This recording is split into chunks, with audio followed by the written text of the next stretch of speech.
오늘 주일 예배는 감당이 안 되는 홍수가, 큰 홍수가 꼭 나쁜 것만은 아니다라는 제목으로 잠깐 시간 은혜를 나누고자 합니다.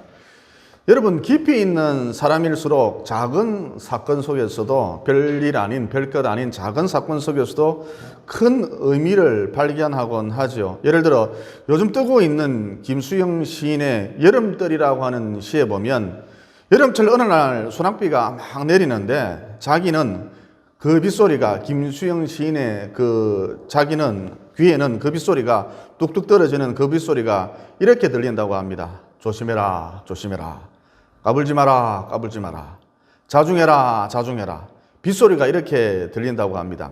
그러니까 별것 없는, 별것 아닌 그 빗소리를 듣고 김수영 시인은 큰 깨달음을 얻은 것이죠. 이와 같이 깊이가 있는 사람일수록 작은 일이나 작은 사건 속에서도 별것 없어요. 작은 일, 작은 사건 속에서도 큰 깨달음을 얻는다는 것입니다. 여러분은 비가 오면 주로 무슨 생각을 하시나요? 과거에 어느 한때 이런 유행가가 있었죠. 비가 오면 생각나는 그때 그 사람. 그 다음 뭐죠? 뭡니까? 언제나 말이 없던 그때 그 사람. 그러니까 비가 오면 그때 그 사람이 생각이 나시나요? 저는 비가 오면 주로 믹스커피가 생각이 나더라고요. 물론 제가 늘 믹스커피만 생각했던 것이 아니라 하나님의 솜씨가 참 오묘하구나. 비를 만드시고, 하나님께서 비를 만드시고 비를 보내시고 또 이 비를 통해서 생명을 살려 놓으시는구나. 비를 통해서 이 지구를 생기 있게 만들어 놓으시는구나. 그러면서 창조주를 생각했던 적도 많았습니다. 그러니까 제가 그렇게 얕은 인간, 찰랑찰랑 거리는 인간, 곧 깨달음이 없는 인간, 이런 인간은 아니라는 것이죠. 따라서 사람이 일생을 살아감에 있어서 최고의 축복이 무엇이냐? 소소한 일, 아무것도 아닌 사건 속에서도 큰 깨달음을 얻는 것, 이게 굉장한 축복이라 할 수가 있습니다. 여러분, 돈 많은 사람들을 부러워하시죠?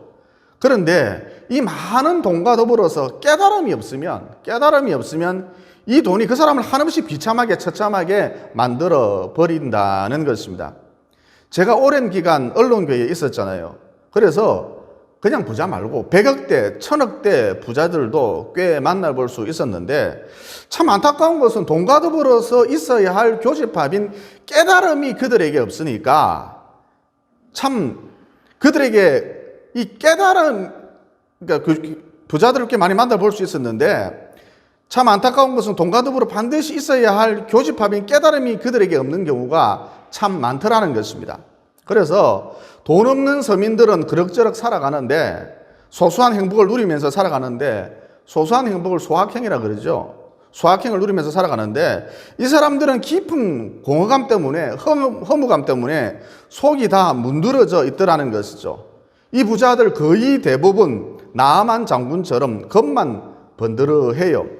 또 돈이 넘쳐나니까, 돈이 남아도니까 술에 대한 유혹, 이성에 대한 유혹, 이런 것은 기본이고 마약류에 대한 유혹이 굉장하더라는 것입니다. 여러분, 마약류에 대한 유혹, 일반 서민들에게는 이런 유혹 자체가 없거든요. 또 돈이 남아도니까 타락할 가능성, 악과의 결탁 가능성이 일반 서민들에 비해서 훨씬 높더라. 그래서 행복은 저 멀리 가 있고 삶이 위태하기 짝이 없더라는 것입니다. 그러니까 돈이 나쁘다 이런 뜻이 아니라, 돈이 내게 은사로, 돈이 내게 선한 능력으로, 돈이 사명 감당의 수단으로 다가오도록 하려면 돈과 더불어서 반드시 무엇이 있어야 한다? 깨달음이 있어야 한다는 것입니다. 쉽게 말해서 깨달음이 없으면 1000억 원을 갖고 있다 할지라도 말짱 꽝이라는 것이죠. 또 저 사람은 인기 연예인인데 왜 자살을 했을까? 여러분, 깨달음이 없으면 우리의 내면 상태가 진공 상태, 곧 텅 빈 공간이 되어버리거든요. 그래서 박수 소리가 그치는 순간, 떼창 소리가 멈추는 순간 곧바로 즉시 텅 빈 것과 마주하게 된다는 것이죠. 즉 자기 자신이 영원히 죽어버린 흉측한 좀비처럼 보이거든요. 그래서 사람이 미쳐버리는 것이죠. 이에 자살이라는 극단적인 선택을 하게 된다는 것입니다. 그래서 내게 어떤 것이 주어진다, 이거 축복이기는 합니다만 동시에 깨달음이 함께 오지 않으면 진정한 축복이 될 수 없다는 것이죠. 앞서 말씀드렸습니다만 깨달음이 없는 돈, 깨달음이 없는 인기, 깨달음이 없는 권력, 깨달음이 없는 명예, 말짱 다 꽝이라는 것입니다. 여러분, 오늘 우리가 시편 119편을 살펴보고 있는데 하나님의 말씀이 왜 어마어마한 능력이냐? 한마디로 우리에게 깨달음을 주기 때문이다라는 것이죠. 그러므로 말씀을 통해 우리가 깨닫기만 하면, 좀 다르게 표현을 해서 우리가 우리 자신을 깨달음의 그릇으로 만들어 놓기만 하면 계자씨만한 작고 보잘것없는 것이 내게 주어진다 할지라도 그것을 가지고 30배, 60배, 100배의 열매를 남긴다는 것입니다. 그러니까 어떤 것이 주어진다, 또 많이 주어진다, 적게 주어진다, 이게 중요한 것이 아니라 깨닫는다라고 하는 것이 굉장히 중요하다는 것이죠. 여러분, 이것을 뒤집어서 얘기하면 내가 아무리 달라고 해도 하나님이 안 주시는 이유가 무엇이냐? 깨달음이 없는 상태에서 내게 주어지면 그 주어진 것을 가지고 내 눈을 사정없이 찌르기 때문에 하나님이 안 주신다는 것이죠. 그런데 콩알 만한 것을 주어도 깨달음만 있으면 이것을 뻥튀기 위해서 엄청 많은 것을 남긴다는 것입니다. 그러므로 어찌하든지 치열하게 말씀 속으로 들어가셔서 깨달음을 얻는 은혜가 있으시기를 예수님 이름으로 진심으로 축원을 드립니다. 그 다음 방금 우리가 읽은 본문 말씀은 고난에 대한 이야기인데 한마디로 다윗이 고난에 대해서 제대로 이해했다, 깨달았다라는 것이죠. 그러면 고난이 도대체 무엇이냐? 고난에 대한 정의. 여러분, 인생이라고 하는 것은 늘 방황하게 돼 있는데 고난이 이 방황에 대하여, 인생 방황에 대하여 종지부를 찍어 주더라는 것입니다. 67절에 보면 다윗이 말하기를 고난당하기 전에는 내가 그릇 행하였더니 이제는 주의 말씀을 지키나이다 그러셨죠. 그러니까 한마디로 내가 고난당하기 전에는 방황했다는 것입니다. 그런데 고난을 겪고 난 다음에 더 이상 방황하지 않게 되었다는 것이죠.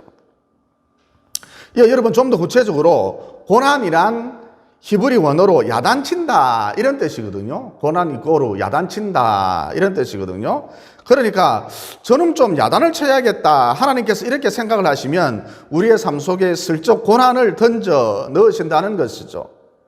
일반적으로 고등학교를 졸업하고 나면 내 주변에서 나를 야단쳐주는 사람이 싹 사라져 버리죠. 왜 그렇습니까? 여러분, 이 세상이라고 하는 것은 필요한 사람만 골라서 쓰지요. 그러니까 굳이 사람을 야단쳐가면서 고쳐가면서 쓰지 않는다는 것입니다. 즉, 문제가 있으면 야단쳐주는 것이 아니라 곧장 내다 버린다는 것이죠. 잘라 버린다는 것입니다. 여러분, 이 세상을 가리켜서 냉혹하다 그러는데 이 세상이 왜 냉혹하지요? 사람들이 이 세상을 가리켜서 냉혹하다 그러는데 이 세상이 왜 냉혹하지요?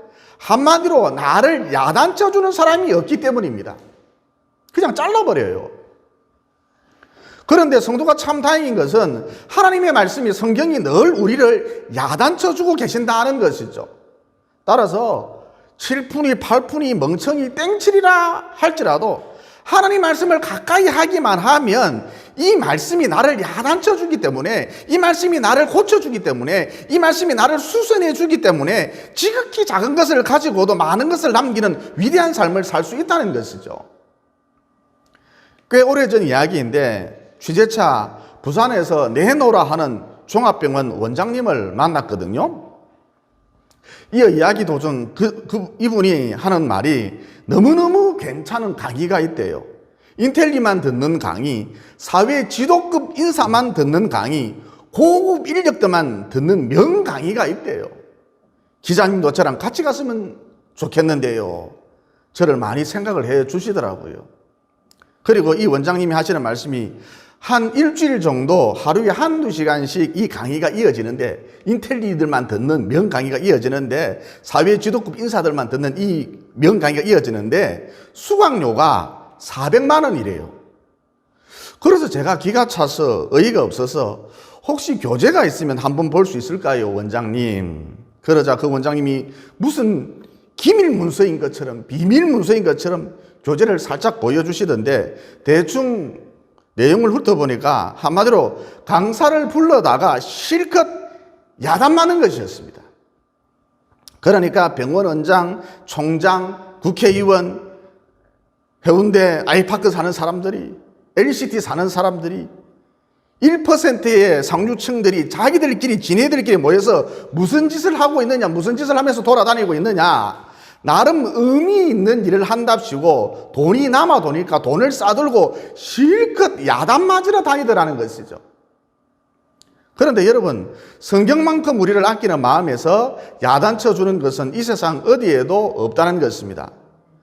우리가 방금 읽은 본문 말씀도 우리를 야단쳐 주고 있지요. 어떤 것을 야단쳐 주고 있습니까? 고난은 재앙이 아니다. 고난은 재난이 아니다. 고난은 인생 방향을 끝내도록 해준다. 이것을 야단쳐 주고 있다는 것이죠. 우리 주변에 보면 특히 독실한 신앙인들 보면 영원한 가치를 추구하면서 살아가지요. 그러면 이분들은 도대체 어떤 이유로, 어떤 연유로 이런 차원이 다른 삶, 성숙한 삶을 살아갈 수 있을까요? 한마디로 고난을 통해서 인생 방향이 끝났기 때문입니다. 즉 고난 때문에 인생 좌표, 인생 목표가 분명해진 것이죠. 다시 말해 더 이상 이리 기웃 저리 기웃하지 않고 거침없이 질주하는 인생들, 한 가지 뚜렷한 특징이 있는데 한결같이 어느 누구를 막론하고 깊은 고난의 터널 속으로 들어가 본 경험이 다 있더라는 것입니다. 그러므로 고난은 재앙이 아니다. 고난은 재난도 아니다. 고난은 인생 방향을 끝내도록 해준다. 본문의 요지가 그렇습니다. 고난은 인생 방향을 끝내도록 해준다. 그리고 누가복음 15장에 나오는 탕자 비유 잘 알고 계시죠? 탕자라는 인물이 나오는데 아버지 재산을 가지고 외국으로 나가서 허랑방탕하게 살다가 결국 알거지가 되었습니다. 이어 그러던 중 깊은 고난을 경험하게 되지요. 여러분, 우리가 누가복음 15장을 통해서 얻어야 할 메시지가 무엇이냐? 적당한 고난은, 견딜 만한 고난은 결코 우리를 변화시키지 못한다는 것입니다. 그러니까 깊은 고난만이 우리를 변화시킬 수 있다는 것이죠. 이어 다시 본론으로 돌아와서 알거지가 된 탕자, 산입에 거미줄 칠 수는 없으니까 직업을 구했죠. 어떤 직업을 구했습니까? 당시 사람들이 가장 천하게 여기는 돼지 치는 일을 했답니다. 굶어 죽지 않으려면 이런 일이라도 해야겠지요. 그리고 돼지 농장 주인이 이 탕자에게 밥을 조금만 준 것 같아요. 그래서 탕자는 돼지밥, 곧 쥐염 열매를 돼지들과 같이 먹으면서 겨우 허기를 달랬지 않습니까? 그런데 어느 날 여느 때와 마찬가지로 탕자가 배가 고파서 돼지밥을 좀 주워 먹는데, 쥐염 열매를 좀 주워 먹는데 사람들이 이것마저도 빼앗았다는 것입니다. 여러분, 상식적으로 한번 생각을 해봅시다. 지금 탕자가 배가 고파서 흔하디 흔한 지천으로 널려있는, 그것도 사람들이 맛이 없어서 떨궈서 먹지 않는 돼지밥인 쥐염 열매를 먹고 있거든요. 그런데 사람들이 이것마저도 빼앗아버렸다. 이게 상식적으로 납득이 갑니까? 그러니까 먹다 남은 밥은 못 줄 망정, 식은 밥은 못 줄 망정, 지금 거지가 먹을 게 없어서 쉰 밥을 먹고 있는데 이것마저도 사람들이 빼앗았다. 이런 일은 좀처럼 있을 수 없는 일이라는 것이죠. 그런데 좀처럼 일어날 수 없는 일이 탕자에게 일어났거든요. 그러면 왜 이런 일이 일어났느냐?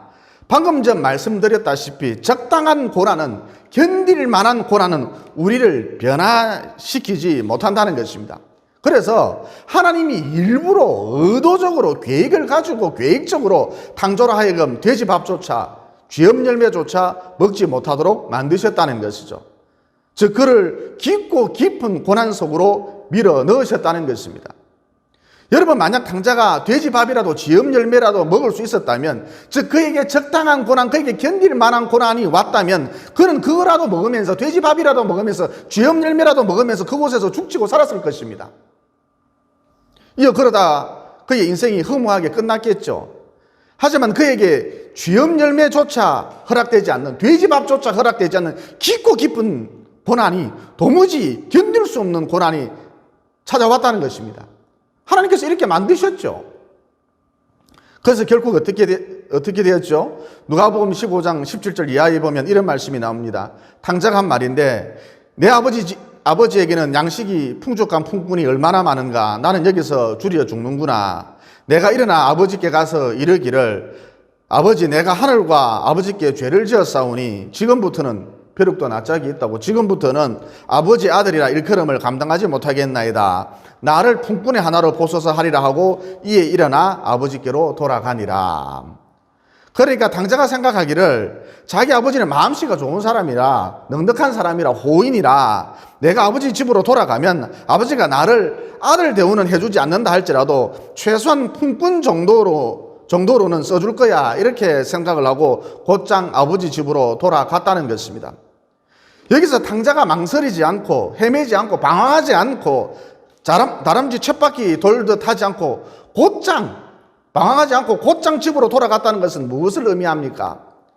지금까지 탕자가 방황하는 인생을 살았는데 깊고 깊은 고난이 이 방황의 종지부를 확실히 찍어주더라는 것입니다. 다르게 말하면 깊고 깊은 고난이 그를 변화시켜 주었다는 것이죠. 즉 탕자의 인생 목표, 탕자의 인생 좌표가 분명해졌다는 것입니다. 또렷해졌다는 것입니다. 그전에는 인생의 선이 희미했었는데 이제는 뚜렷해졌다는 것이죠. 그러므로 내 삶 속에 깊은 고난이 왔을 때 다른 거 다 필요 없습니다. 내 삶 속에 깊고 깊은 고난이 왔을 때 곧장 하나님께로 돌아가십시오. 엎드리십시오. 십자가를 붙드십시오. 그래서 변화되시고, 즉 인생 방황의 종지부를 확실하게 찍으시고, 다르게 표현을 해서 인생 목표, 인생 좌표가 분명한 선이 뚜렷한 남은 여생 보내시기를 예수님 이름으로 진심으로 축원을 드립니다. 그 다음 방금 우리가 읽은 본문은 고난에 대해서 어떤 깨달음을 주고 있느냐.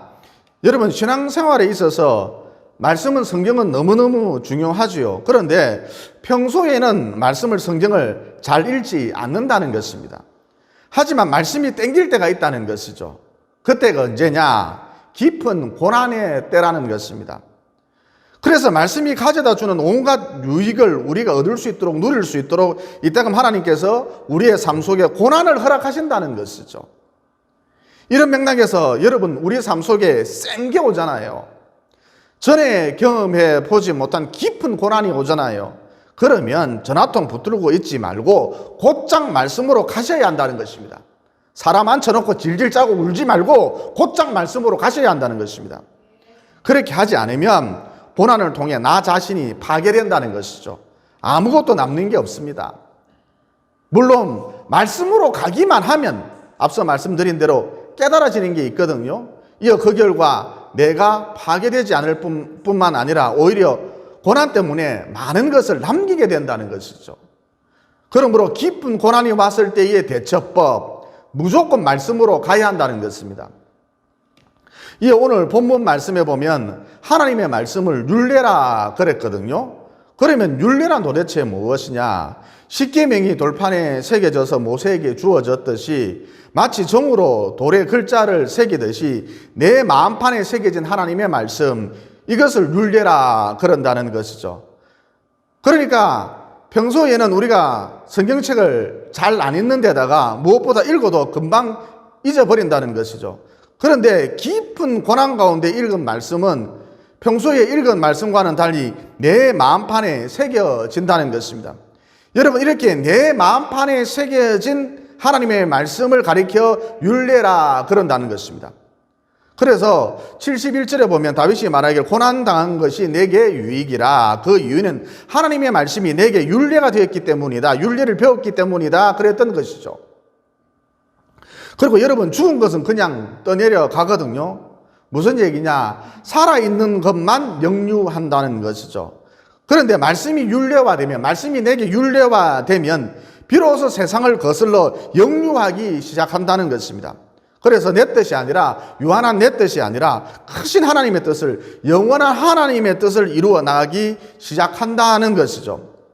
예를 들어서 저에게 치명적인 약점이 있었습니다. 지금도 있고요. 치명적인 약점이 있었습니다.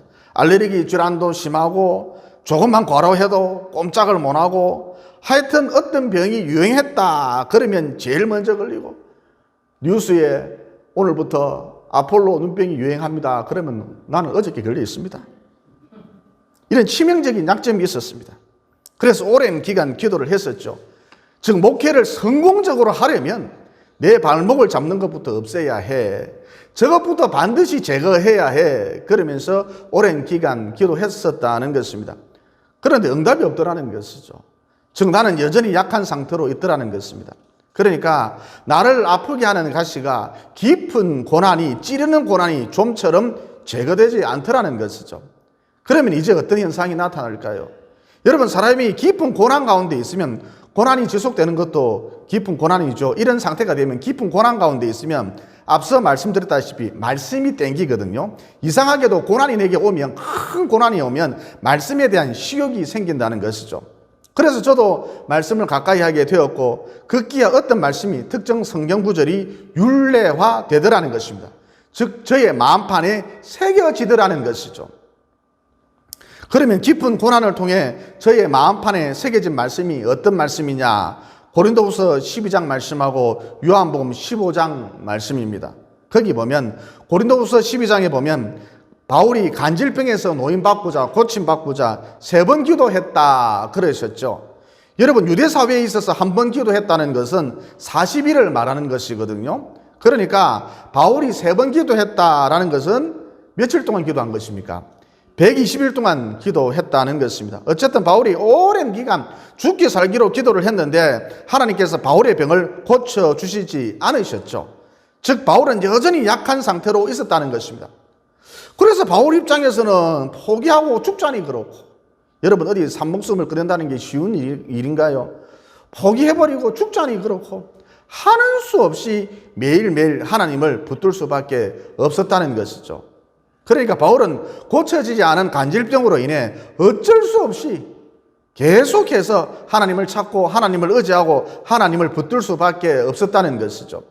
다시 말해 바울이 병고침을 받고 슈퍼맨이 되었다면 더 이상 하나님을 찾지 않았을 텐데, 여전히 자기는 약하니까, 여전히 자기는 간질병 환자니까 매일 매순간 분분초초마다 하나님을 찾고 하나님을 의지하고 하나님을 붙들 수밖에 없었다는 것입니다.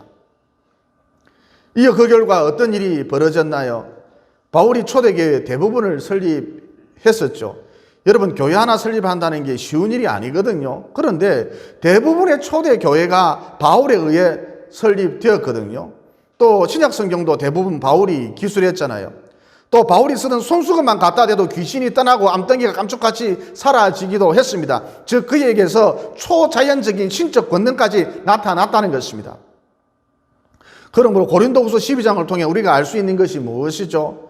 건강하지 못하니까, 약하니까, 돈이 없으니까, 가방끈이 짧으니까, 머리가 안 좋으니까, 나이가 들었으니까, 흙수저니까 아무 일도 못한다, 사명을 감당하지 못한다, 이게 아니라 내가 온전히 하나님만 붙들고 있으면, 이것을 다른 말로 하면 무엇이 되죠? 나와 하나님과의 관계가 좋기만 하면 내가 아무리 약해도 무능해도 일이 이루어진다는 것입니다.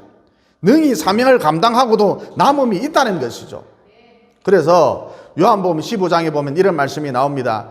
여러분, 요한복음 15장은 고린도후서 12장과 사실상 같은 말씀이고 더불어 제 마음에 율례가 된 말씀인데, 요한복음 15장에 보면 이런 말씀이 나옵니다. 나는 포도나무요 너희는 가지라. 그가 내 안에 내가 그 안에 가면, 즉 나와 하나님과의 관계가 좋으면 사람이 열매를 많이 맺나니 나를 떠나서는 너희가 아무것도 할 수 없음이라.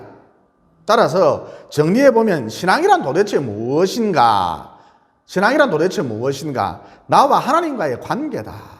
능력이 나타남도 나와 하나님과의 관계다. 영생을 얻음도 나와 하나님과의 관계다. 다시 일어설 수 있는 힘도 나와 하나님과의 관계다. 사망과 저주와 지옥의 권세를 멸할 힘도 나와 하나님과의 관계다. 이것을 우리가 깨달았다면 더 이상 돈, 권력, 명예 이런 구질구질한 것들 구하지 않는다는 것이죠. 즉 관계가 좋아지도록 하는데 목숨을 건다는 것입니다. 그래서 기도 제목도 보면, 기도 내용도 보면 나와 하나님과의 관계에 초점이 맞추어져 있고, 또 나와 하나님과의 관계에 문제가 생기지 않도록 부지런히 예배에 참석을 한다는 것이죠. 이어 그러면 어느 순간부터 열매를 맺기 시작한다는 것입니다. 즉 나를 통해 위대한 하나님의 뜻이 하나씩 둘씩 이루어지기 시작한다는 것이죠. 그러므로 깊은 고난 가운데 있을 때 말씀을 가까이 함으로, 더 나아가서 이 말씀이 율례화됨으로 하나님과의 관계가 좋아져서 풍성한 열매가 가득함, 곧 나를 통해 위대한 하나님의 뜻이 이루어지는 위대한 남은 여생 보내시기를 예수님 이름으로 진심으로 축원을 드립니다.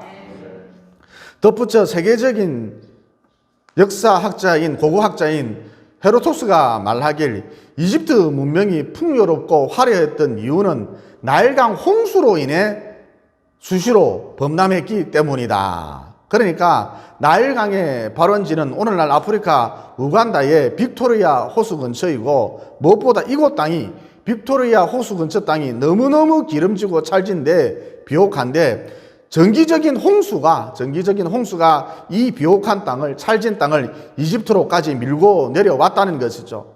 그래서 이른바 나일강 삼각지에는 무엇을 심어도 식물이 튼실하게 자랐고 수확량이 엄청났다는 것입니다. 따라서 당시 이집트는 세상의 중심이 될 수밖에 없었던 것이죠. 그러니까 역사학자 헤로도토스의 말인즉슨 이집트 문명의 출현, 이집트 문명의 발생, 이집트의 풍요로움, 이것은 매번 반복되는 큰 홍수 플러스 비옥함 때문이었다는 것입니다. 그런데 지난 1960년 독실한 이슬람 교도였던 이집트의 나세르 대통령이 나일강의 홍수를 막는다는 이유로 에스완댐을 건설했거든요. 이어 그 결과 홍수는 막았는데 점점 세월이 흐르면서 대부분의 농작물을 수입하게 되었다는 것입니다. 그러니까 무슨 얘기냐? 홍수가 사라져버리자, 즉 이집트의 고난이 사라져버리자 점점 황폐화되고 사막화되었다는 것입니다. 여러분, 우리 인생도 이와 비슷한데 대부분의 사람들은 홍수를 싫어합니다. 즉 고난을 싫어한다는 것이죠. 그래서 어떻게 하죠? 자기 나름대로의 댐을 만들어 놓더라는 것입니다. 고난이 오는 것을 막으려고, 홍수를 막으려고 자기 나름대로의 장치를, 댐을 만들어 놓는다는 것입니다. 그런데 때때로 하나님이 개입하셔서 내가 만들어 놓은 댐으로는 도저히 감당이 안 될 정도의 큰 고난, 곧 큰 홍수를 일부러 보내신다는 것이죠. 하지만 이를 통해 우리 인생이 어떻게 되느냐? 비옥해진다는 것입니다. 풍성해진다는 것이죠. 그러므로 내 삶 속에 깊은 고난이 왔을 때 투덜거리지 마시고 앞서 말씀드린 대로 즉시 말씀으로 가시고, 이어 그 결과 어떤 말씀이 내게 율례화됨으로, 곧 내 마음판에 새겨짐으로 메마른 인생이 촉촉한 인생으로, 또 사막화된 인생이 풍성한 인생, 비옥한 인생으로 변화되는 이런 하나님의 은혜를 체험하게 되시기를 예수님 이름으로 진심으로 축원을 드립니다. 기도드리겠습니다.